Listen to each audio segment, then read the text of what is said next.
Hello there, my name is Melissa. I would introduce myself on camera, but it's day 3000 of quarantine and I look it. But I have 3 young kids at home, ages 2 through 5, and this is what day 2000 of quarantine has done to our toy room.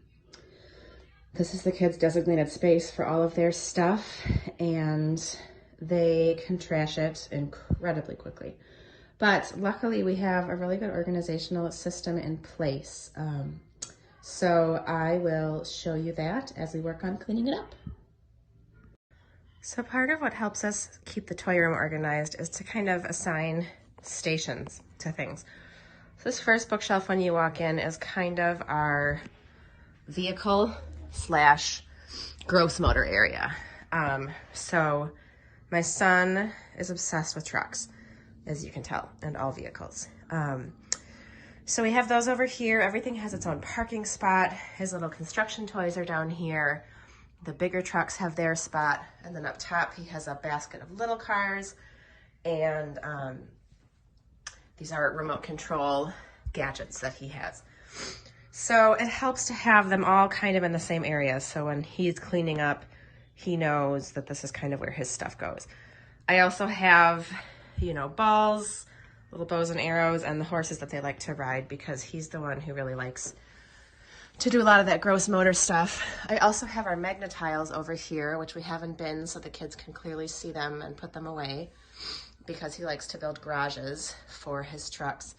And then I have a few baby toys over here as well because our 2-year-old is still into those. And it helps to have some on hand when I'm over here playing with our son to just grab for her, and so I don't have to get up. I'm very lazy.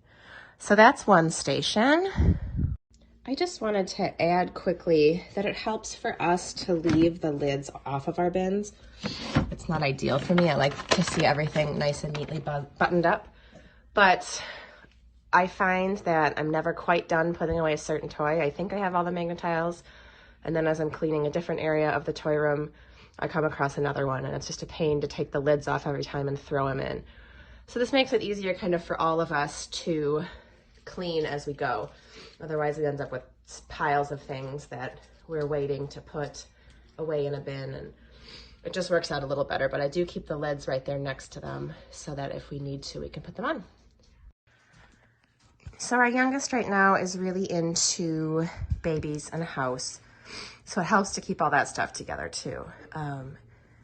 This is the one part of toy room organization that I don't like, is these kind of big clunky things that there's no great spot for.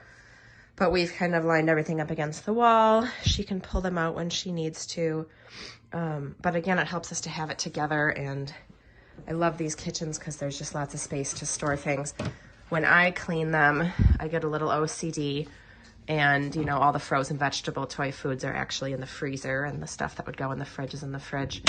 When my kids clean it, it's a little more haphazard. They just kind of throw stuff away. But it helps to have things that close, baskets and bins, and that way it's easy for them to just throw things wherever they need to. Here is more of our fine motor stuff. We've got blocks, puzzles, Barbies. We've got bins of doll stuff down here, little flower organizing kit. And I have my books over here because the chair is right behind me. So if we're going to curl up and read a book, it's nice to have those right here. And then within the bins, if they're not clear bins where you can see through, I try and organize them so we know what's in there. Like this one is all stuffed animals, and the kids know that. The blue one is baby toys. And the yellow one is random Happy Meal toys and kind of junk toys. Usually the first that we go through and throw away from when it's time to do that. So everyone kind of knows what goes where. This one's empty right now. And that's really helpful, again, when it comes to cleaning up and organizing, is the kids kind of know which cubby things go in, which bin things go in, and it's just easy for them to put stuff away that way. So this is our art station.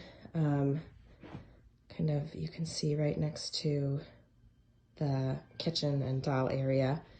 It helps to have a designated art area for us, at least, because my oldest is very into crafts, and it kind of keeps it contained. I like to have some empty bins around because her idea of a craft is cutting up tiny pieces of paper, but she will flip if I throw them away. So this way she has some place to store them.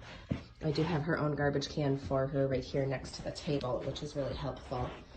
And then most of the bins have kind of their designated activity. This is her crafting rubber bands, her perler beads, stamps and ink are all together. There's a spirograph in here. Aprons are in this one. But then it helps to have a few that are kind of what I consider the kids' junk drawers, kind of a catch-all for the random art supplies that she uses that don't necessarily have a place to go. So I like to keep a few of those empty so she can put things that don't really have a category in there. And we find perler beads all over our house. Our son likes to use them as garbage for his garbage trucks. So it helps to have that kind of low where he can just scoop up the beads when he's done. Clearly he misses a few. Put them back. Sorry, this is my helper today. Last but not least, we have, we've got this big pine armoire in our toy room between the bookshelves. And the doors are hard to open. You need a key to do it. So this is where I keep the things that make a big mess or have little pieces or things that I just want a little more supervision for the kids. So, you know, paint and Play-Doh and our games are in this cabinet. And in the middle, we keep our dress up.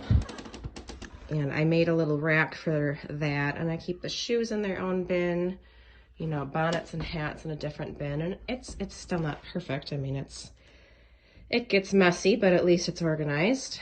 And then over here are kind of our games. It's also kind of my junk area for files.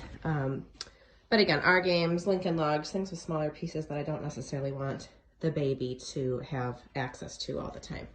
So that's what's worked for us, is kind of keeping those things hidden. Even if it's somewhere that the kids can get in easily, at least out of sight, out of mind has kind of worked for us. So, and then up top we have kind of the bigger items that don't necessarily have a place to be stored. Those are our stepping stones, things for obstacle courses, that kind of stuff. So now it's clean. At least you can see the floor. It's still more cluttered than I'd like because we have a bunch of kids and a bunch of stuff for them that has to be out, that tool bench, the dollhouse, but we try and push that stuff against the wall so it can kind of be pulled out when need be.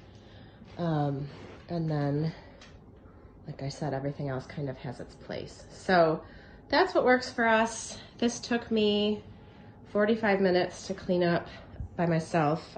It's nap time for my kids right now, so I don't have any helpers, but with helpers it takes even less time. And that is our toy room. So in about 25 minutes, it will look again like the before video, but at least for now, things are in their place and organized.